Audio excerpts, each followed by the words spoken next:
Good morning student. आज हम power and industrial electronics के नेक्स्ट ई लेक्चर में आपका हार्दिक स्वागत करते हैं। आज का जो हमारा टॉपिक है वह है टर्न ऑफ मैकेनिज़्म के बारे में। इससे पहले वाले ई लेक्चर में हमने टर्न ऑन मैकेनिज़्म के बारे में चर्चा की थी। उसमें हमने विभिन्न कैरेक्टरिस्टिक्स को बताया था। साथ ही इसमें भी हम वही चर्चा करेंगे कि टर्न ऑफ जो प्रक्रिया होती क्या है और उसमें क्या घटित होता है। ठीक है, तो इससे पहला वाला लेक्चर है जो उसकी मैं आपको जो लिंक है वो नीचे डिस्क्रिप्शन में प्रोवाइड कर दूंगा। देखिए, टर्न ऑफ मैकेनिज्म बेसिकली होता क्या है कि यानी कि एससीआर को ऑफ करने की प्रक्रिया होती है। तो इस लाइन के द्वारा समझते हैं। देखिए, thyristor turn off means that it has change form on two of state and is capable of blocking the forward voltage. यानी कि वह प्रक्रिया यानी कि टर्न ऑफ वह प्रक्रिया है जिसमें एससीआर ऑन से ऑफ अवस्था में आ जाए, यानी कि किसमें आ जाए, ऑन से ऑफ अवस्था में आ जाए। साथ ही साथ वह क्या करे, फॉरवर्ड वोल्टेज को रोकने की क्षमता रखे। तो वो क्या कहलाएगी, उसकी टर्न ऑफ अवस्था कहलाएगी। और इस प्रोसेस को यानी कि टर्निंग ऑफ प्रोसेस को हम क्या कहते हैं, कम्यूटेशन कहते हैं। यानी कि यह जो शब्द है वो केवल एससीआर या पावर इलेक्ट्रॉनिक डिवाइसेस के लिए इस्तेमाल किया जाता है। तो इन शॉर्ट मैं बता सकता हूं कि आपको कम्यूटेशन वह प्रोसेस है जिसके द्वारा एससीआर को ऑफ किया जाता है। यानी कि the process of turning off a thyristor is called commutation. और once the thyristor is on, gate loses control over SCR. यानी कि देखिए, जब एससीआर ऑन हो जाता है तो गेट का कोई भी कंट्रोल एससीआर पे नहीं रहता है। यानी कि समझ सकते हैं बात को। यानी कि अगर आप गेट सिग्नल को हटा भी लेते हैं तो एससीआर में निरंतर धारा प्रवाहित होती रहेगी। उसके लिए क्या करना पड़ेगा, यानी कि एससीआर को ऑफ करने के लिए हमें क्या करना पड़ेगा, तो एससीआर को ऑफ करने के लिए जो उसके एनोड करंट का मान किससे कम रखना पड़ेगा, होल्डिंग करंट। जब मैंने आपको रेटिंग्स ऑफ एससीआर पढ़ाई थी तो वहाँ पे दो करंट का मैंने बात की थी। एक तो होता है लैचिंग करंट और एक होता है होल्डिंग करंट। तो होल्डिंग करंट का मान लैचिंग करंट से कम होता है और लैचिंग करंट वह करंट कहलाता है जो एससीआर को ऑन अवस्था में रखने के लिए कम से कम करंट होता है। साथ ही साथ होल्डिंग करंट वह होता है जो एससीआर को ऑफ करने के लिए इस जो एनोड करंट का मान है वह होल्डिंग करंट से कम होना चाहिए। तो यानी कि एससीआर को ऑफ करने के लिए क्या करना पड़ेगा, एनोड करंट का मान होल्डिंग करंट से कम करना पड़ेगा। परंतु एक बात इसमें और निकल के आती है। देखिए, अगर मान लीजिए एससीआर पर अभी भी क्या है, उदाहरण के तौर पर देखिए, अगर इस एससीआर की मैं बात करता हूँ, इस एससीआर में देखिए अभी यहाँ पॉजिटिव यानी कि एनोड पर क्या है, पॉजिटिव सप्लाई और कैथोड पे क्या है, नेगेटिव सप्लाई। यानी कि एससीआर आपका क्या है, अभी इस किस अवस्था में है, फॉरवर्ड वाइस अवस्था में। और हमने यहाँ देखिए गेट सिग्नल हटा लिया है। साथ के साथ क्या है, अभी इसका जो करंट है वो क्या है, अब धीरे धीरे अगर मान लीजिए डिक्रीज होता जा रहा है। तो वो अगर एनोड करंट, मान लीजिए एनोड करंट किसी अवस्था से कैसे हमने इसको करा, हमने इसके एनोड करंट को कैसे कम करा। देखिए, जो एनोड करंट प्रवाहित हो रहा है, अगर हम इसके पास एक लोड लगा देते हैं और उस लोड का मान निरंतर बढ़ाते रहते हैं, जो एनोड करंट है वो जब होल्डिंग करंट से नीचे हो जाएगा तो एससीआर क्या हो जाएगा, आपका फॉरवर्ड ब्लॉकिंग मोड में आ जाएगा। आप ये चीज़ जानते हैं कि फॉरवर्ड ब्लॉकिंग मोड क्या होता है, उसमें केवल एक लीकेज धारा प्रवाहित होती है। परंतु अभी भी आपका एससीआर क्या है, पॉजिटिव यानी कि फॉरवर्ड मोड में है। तो जैसे कि मैं बता सकता हूं, देखिए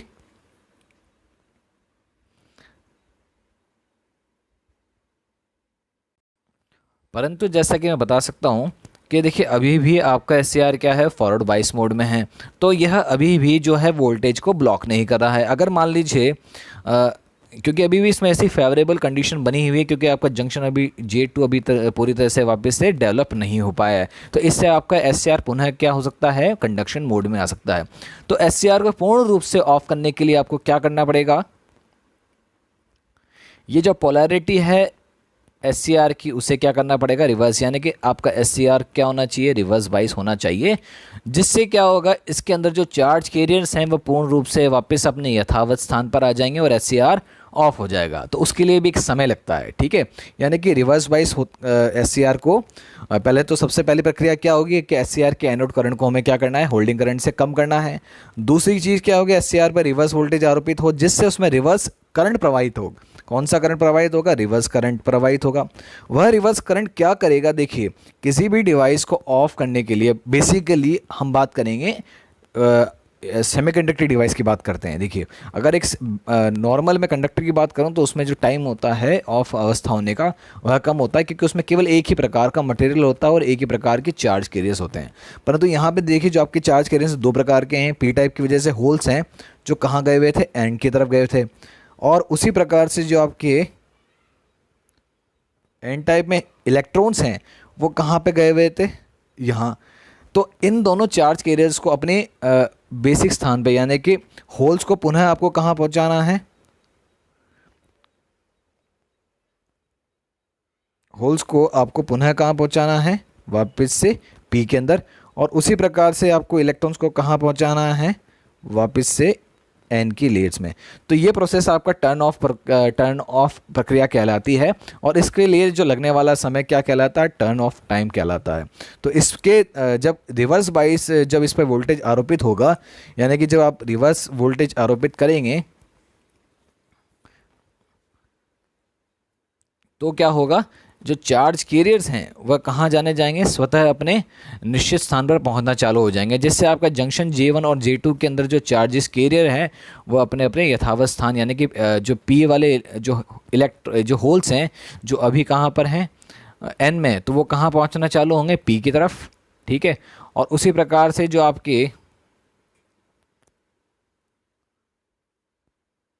इलेक्ट्रॉन्स हैं वो कहाँ पहुँचना चालू होंगे, आपके एन की तरफ। तो इससे जो एक्स्ट्रा जो चार्जेस कैरियर्स हैं उनसे धारा प्रवाहित होगी, और कौन सी धारा कहलाएगी, वो रिवर्स धारा। यह रिवर्स धारा क्या कार्य करती है, यह रिवर्स धारा जो अतिरिक्त चार्ज कैरियर्स हैं उन्हें वापस पुनः अपनी लेयर में पहुंचाने का काम करती है, यानी कि जंक्शन J1 और J3 को एक्स्ट्रा चार्जेस कैरियर से मुक्त कराती है। यानी कि क्या होगा, जो चार्ज कैरियर्स हैं जैसे कि आपके जो P के हैं वो P में पहुंच जाएंगे, यानी होल्स वापस P में पहुंच जाएंगे, और इलेक्ट्रॉन्स कहाँ पहुंच जाएंगे, L एरिया में पहुंच जाएंगे। तो ये तो हमारा प्रोसेस क्या कहलाता है, रिवर्स रिकवरी प्रोसेस। यानी कि जो रिवर्स धारा के द्वारा जो एक्स्ट्रा एक्सेस चार्ज कैरियर्स हैं वापस पुनः अपने लेयर्स में पहुंच जाएंगे। तो इस समय को हम कहेंगे रिवर्स रिकवरी प्रोसेस या रिवर्स रिकवरी टाइम। जो इस समय के लिए लगेगा, यानी इस प्रोसेस में जो समय लगेगा उसे हम क्या किससे डिनोट करेंगे, रिवर्स रिकवरी टाइम। आइए पुनः फिर वापस उसे स्लाइड की बात कर लेते हैं हम। तो हमारा जो स्लाइड में चल रहा था, मैं आपसे इस पर चर्चा कर रहा था कि यानी कि SCR को जब एनोड करंट को हम जीरो भी कर देंगे तब भी उसे एक रिवर्स वोल्टेज लगाना पड़ता है, यानी कि उसे रिवर्स बाइस करना पड़ता है जिससे वो क्या हो जाए, ऑफ हो जाए। तो अब देखिए, अब बात करते हैं ये इसकी क्या है, हमारे पास टर्न ऑन और टर्न ऑफ कैरेक्टरिस्टिक है SCR की, ठीक है। तो हमने जब पिछले लेक्चर में केवल टर्न ऑन की बात की थी, टर्न ऑन में लगने वाले समय की बात की थी, यहाँ पर हम पहुँच चुके थे। देखिए ये जो इसका टर्न ऑन के समय क्या होता है, जो एनोड वोल्टेज है उसका मान ऑन स्टेट वोल्टेज ड्रॉप की हो जाता है। परंतु अब हम केवल किसकी बात करेंगे, टर्न ऑन प्रोसेस की बात करते हैं। तो आप देख सकते हैं यहाँ पे जो ये वाला क्षेत्र है, इसके बाद वाला इस तरफ का क्षेत्र है वो क्या है, टर्न ऑफ क्षेत्र है, ठीक है। तो जैसे ही आप SCR के करंट को जीरो यानी कि SCR पर रिवर्स वोल्टेज यानी कि लगाना चालू करते हैं तो इसका जो एनोड करंट है वो क्या होता है, डिक्रीज होना चालू होता है, ठीक है। तो यहाँ पे जो इंस्टेंट T1 है और ये जो इंस्टेंट T3 है, सबसे पहले मैं बात कर लेता हूँ कि टर्न ऑफ टाइम होता क्या है। देखिए टर्न ऑफ टाइम वह टाइम है या वह टाइम ड्यूरेशन है जब आपका SCR का एनोड करंट जीरो हो जाए और साथ ही साथ आपका SCR का जो वोल्टेज है वो क्या हो जाए, वो भी जीरो हो जाए। तो आप इस जगह देख सकते हैं यहाँ पर इस बिंदु पर T1 बिंदु पर आपका SCR का जो एनोड करंट है वो जीरो हो चुका है, और ये जो डिफरेंस है ये TQ जो है, ये जो आप देख सकते हैं TQ, उस पर यहाँ पे T4 में देखिए आप, T4 के समय जो कि यहाँ पर आपका SCR का वोल्टेज क्या हो गया है, ज़ीरो हो गया। यानी कि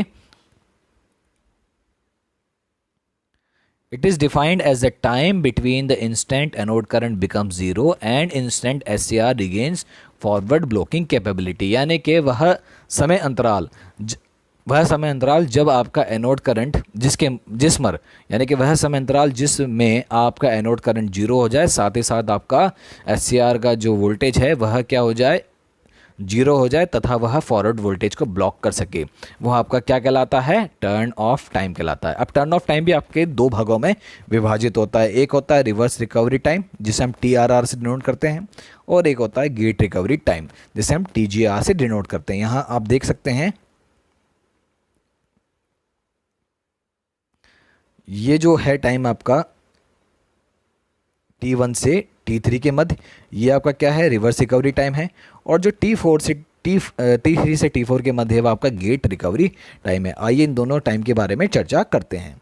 तो देखिए रिवर्स रिकवरी टाइम क्या होता है, it is the interval in which charge carriers remove from J1 and J3 junction. जैसे कि मैंने अभी आपको पीछे की स्लाइड में जब SCR के माध्यम से समझाया, तो यह वह समय अंतराल है जब J1 और J3 जंक्शन से एक्सेस चार्ज कैरियर्स क्या करे जाते हैं, वापस से स्वीप आउट या निकाले जाते हैं, उसे क्या कहेंगे हम, रिवर्स रिकवरी टाइम कहेंगे। देखिए at time T1 anode current falls to zero, जब T1 समय आएगा आपका,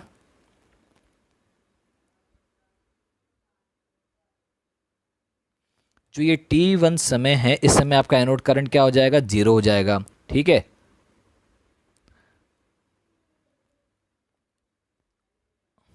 और साथ ही साथ जीरो होने के पश्चात जब आपका जो ये जो इस पे हल्का सा रिवर्स वोल्टेज लगेगा, इसकी वजह से क्या होगा, आपका एनोड करंट जो करंट और टाइम के स्लोट के अनुसार ही क्या होगा, रिवर्स दिशा में प्रवाहित होगा। यह रिवर्स दिशा में प्रवाहित होने के द्वारा क्या होगा, आपके फॉरवर्ड करंट को डिक्रीज करेगा और नेगेटिव दिशा में प्रवाहित होगा। साथ ही साथ क्या होगा, इससे यह जंक्शन J1 और J3 में जो एक्सेस चार्ज कैरियर्स हैं, यानी कि जो आपके जो J3 की बात करता हूँ मैं, J3 के N लेयर में जो आपके होल्स हैं वह कहाँ पहुँचना चालू हो जाएंगे, J1 की तरफ, और साथ ही साथ J1 में जो इलेक्ट्रॉन है वह कहाँ पहुँचना चालू हो जाएंगे, J3 में चालू हो जाएंगे। और जो समय है, जो समय आपका T2 है, उस तक आपका क्या होगा, 60% जो चार्ज कैरियर्स एक्सेस वाले वह अपने वह क्या हो जाएंगे, स्वीप आउट हो, यानी कि वापस अपने निर्धारित स्थान पर पहुंच जाएंगे।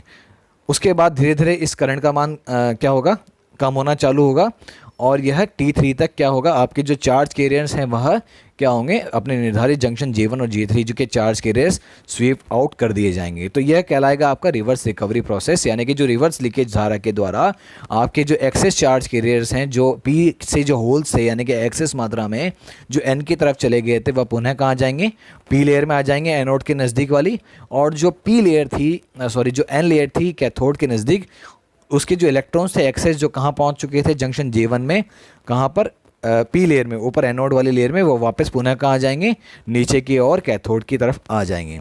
तो ये कहलाएगा आपका रिवर्स रिकवरी टाइम या रिवर्स रिकवरी प्रोसेस, ठीक है। परंतु जो आपका जंक्शन J है, ये वाला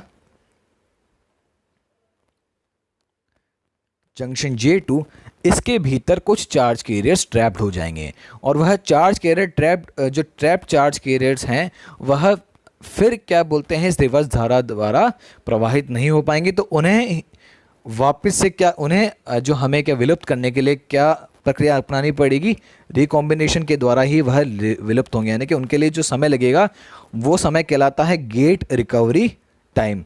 यानी कि वह समय जब देखिए, जब आपका जो J1 और J3 के जो चार्ज कैरियर्स हैं, जो रिवर्स रिकवरी टाइम के दौरान क्या थे, कुछ चार्ज कैरियर कहाँ पहुँच गए, J2 में पहुँच गए, और इसके कारण आपका SCR अभी भी फॉरवर्ड ब्लॉकिंग कैपेबिलिटी को, यानी फॉरवर्ड ब्लॉकिंग कैपेबिलिटी को मेंटेन नहीं कर पाया है। तो इन चार्ज कैरियर्स को जो कि J2 में अभी क्या हो चुके हैं, ट्रैप हो चुके हैं या फंस चुके हैं, उन्हें वापस से क्या बोलते हैं, विलुप्त होने में जो समय लगेगा उसे गेट रिकवरी टाइम कहते हैं। और ये जो चार्ज कह रहे हैं किस प्रक्रिया के द्वारा विलुप्त होंगे, वह रिकॉम्बिनेशन के द्वारा विलुप्त होंगे। यानी जंक्शन J2 में जो इलेक्ट्रॉन्स एवं होल्स हैं जो अभी ट्रैप हो चुके हैं, वह समय के साथ रिकॉम्बाइन होंगे, और रिकॉम्बाइन होने के साथ ही वह क्या हो जाएंगे, वापस से पुनः क्या हो जाएंगे, जंक्शन J2 को फॉर्म कर देंगे, जिससे जंक्शन J2 आपके जो वोल्टेज ब्लॉकिंग कैपेबिलिटी है, यानी कि पुनः से फॉरवर्ड वोल्टेज को ब्लॉक करने की क्षमता को पालेगा। तो इस समय को, यानी कि जो ट्रैप चार्ज कैरियर्स को जंक्शन J2 से रिमूव करने में जो लगने वाले समय को हम क्या कहेंगे, गेट रिकवरी टाइम कहेंगे।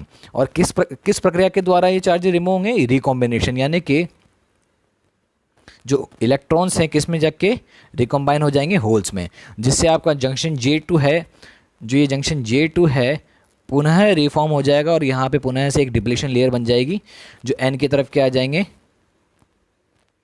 पॉजिटिव आयन आ जाएंगे, ठीक है, और P की तरफ नेगेटिव आ जाएंगे, जिससे क्या होगा, अब आपका ये SCR अब क्या हो जाएगा, फॉरवर्ड वोल्टेज को क्या कर सकता है, अब आपके फॉरवर्ड वोल्टेज को ब्लॉक कर सकता है, ठीक है।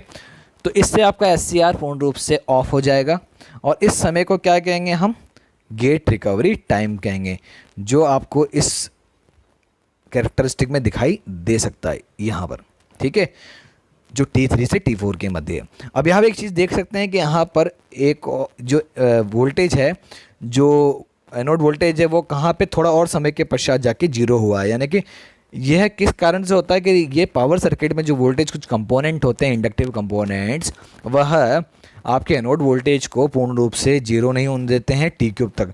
तो प्रैक्टिकली जो ये जो रिवर्स रिकवरी टाइम है वो थोड़ा और क्या हो सकता है, एलोंगेट, यानी कि थोड़ा और समय ले सकता है, और जो प्रैक्टिकल टाइम कहलाता है आपका रिवर्स रिकवरी वो कहलाता है TC। यह केवल और केवल इंडक्टिव एलिमेंट्स के द्वारा जो मौजूद होते हैं पावर सर्किट में उसके कारण होता है। तो ये था टर्न ऑफ मैकेनिज्म, यानी कि जो, और इस लेक्चर के साथ ही आपकी जो पहली यूनिट है 305 की वह समाप्त होती है, और इसके साथ ही हमारा जो पहला यूनिट है वो समाप्त होने के साथ ही हम आपसे ये कामना करते हैं कि आप सारे वीडियो देखें और साथ ही साथ इन वीडियो से आप अपने कॉन्सेप्ट को क्लियर करें। धन्यवाद।